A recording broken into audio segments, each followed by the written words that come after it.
طلاق کے بعد سابقہ بیوی سے بات چیت رکھنا. کوئی شخص اپنی بیوی کو طلاق دے دے لیکن اسے اپنے بچوں کی وجہ سے ان کی ماں سے بات چیت کرنی پڑتی ہے اور وہ اس کی کزن بھی ہے اور اکثر گھر میں آتی ہے، تو کیا یہ جائز ہے؟ طلحہ انگلینڈ سے. جائز ہے بشرطے کہ فتنے کا ذرہ برابر بھی اندیشہ نہ ہو. عام طور پر جس بیوی کو انسان طلاق دیتا ہے اگر اس سے بے تکلف ہوگا تو بہت بڑا فتنہ ہوتا ہے، کیونکہ اس سے تو بے تکلف پہلے ہو چکا ہے نا شادی کے بعد، اس سے وہ حجاب نہیں رہتا، اس لیے احتیاط ہی بہتر ہے. لیکن بچوں کی خاطر بعض دفعہ بات کرنی پڑتی ہے، تو اگر واقعی بچے ہیں اور بات کرنی پڑ رہی ہے اور فتنے کا ذرا بھی اندیشہ نہیں ہے، ریزرو ہو کے آپ بات چیت کر سکتے ہیں، کیونکہ بچوں کو تو بہرحال دونوں نے مل کے پالنا ہے. ہمارے ہاں طلاق کے بعد اتنی نفرتیں ہوتی ہیں کہ بچے چھیننے میں لگ جاتے ہیں. بھائی بچے تو دونوں کے ہیں نا، تو بچوں کی خاطر تو دونوں رابطہ کر سکتے ہیں. بہتر تو یہ ہے کہ براہ راست رابطہ نہ کریں، کسی کو ذریعہ بنا لیں، لیکن اگر وہ مشکل ہو رہا ہے تو براہ راست بھی کر سکتے ہیں. پھر بھی میں بتا دوں بشرطے کہ فتنے کا ذرے برابر بھی اندیشہ نہ ہو. میں نے یہ واقعہ بیان میں بھی کئی بار بتایا ہے کہ ایک دفعہ میں نکاح پڑھانے گیا تو لڑکے کی والدہ پہنچ گئی تھی، والد صاحب دیر سے آ رہے تھے اس محفل میں.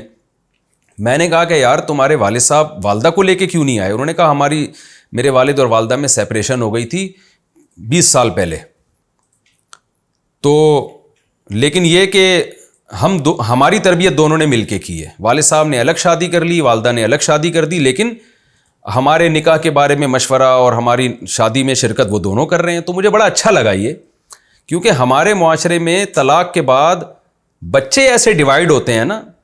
طلاق کوئی پسندیدہ کام نہیں ہے، لیکن اگر ہو گئی ہے تو بھائی جتنا نقصان ہونا تھا ہو گیا نا. اس کو اپنے ایٹیٹیوڈ سے، اپنے رویے سے اس نقصان کو ضرب کیوں دے رہے ہیں، بڑھا کیوں رہے ہیں؟ بس ٹھیک ہے علیحدگی اختیار کر لی، نہیں رہ سکتے تھے، اللہ کی حدود پر قائم رہ سکتے تھے، ٹھیک ہے سیپریشن ہو گئی. تو بچوں کے لیے تو آپس میں یعنی نفرتیں نہ کریں نا. بچوں کی خاطر میں یہ نہیں کہہ رہا آپس میں محبت کریں، نفرت تو نہ کریں.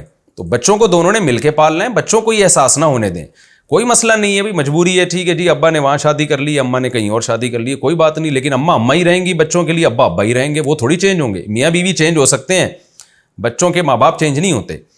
تو اگر یہ ہمارے کلچر میں یہ چیز شامل ہو جائے کہ طلاق کے بعد جو ٹانگیں کھینچتے ہیں، ماں بچوں کو اپنی طرف لے کے جا رہی ہے، باپ بچوں کو اپنی طرف لے کے جا رہا ہے، یہ بہت برا کلچر ہے. اس کو چینج کرنے کی ضرورت ہے، اس سے بچوں کا بہت شدید نقصان ہوتا ہے.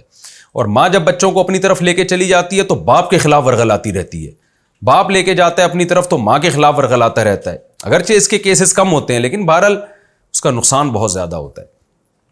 تو اس لیے اگر کوئی مجبوری ہے تو میاں بیوی رابطہ کر سکتے ہیں، لیکن ذرہ برابر بھی میں نے بار بار بتایا فتنے کا اندیشہ نہ ہو. اگر مرد کے دل میں دوبارہ گناہ کا خطرہ پیدا ہو رہا ہے یا 3 طلاقوں کے بعد کہیں اہل حدیث سے فتویٰ لانے کا کوئی جو ہے نا تھوڑا سا وہ پیدا ہو رہا ہے تو پھر یہ جائز نہیں ہے، کیونکہ 3 طلاقیں اگر ہو چکی ہیں تو آپس میں بالکل یہ حرام ہو چکے ہیں، کسی کے فتوے سے یہ جائز نہیں ہو جائیں گے. اور فتنے کا اندیشہ ہو، خلاصہ یہ نکلا تو پھر بات چیت نہ کریں، کسی کو واسطہ بنائیں. اور فتنے کا ذرہ برابر بھی اندیشہ نہیں ہے تو پھر ریزرو ہو کے بقدر ضرورت بات کی جا سکتی ہے. لیکن میں ویسے مشورے کے طور پہ کہہ رہا ہوں کسی کو بیچ میں ذریعہ بنا لیں تو وہ زیادہ اچھا ہے، تاکہ بدگمانی بھی نہ ہو لوگوں کو.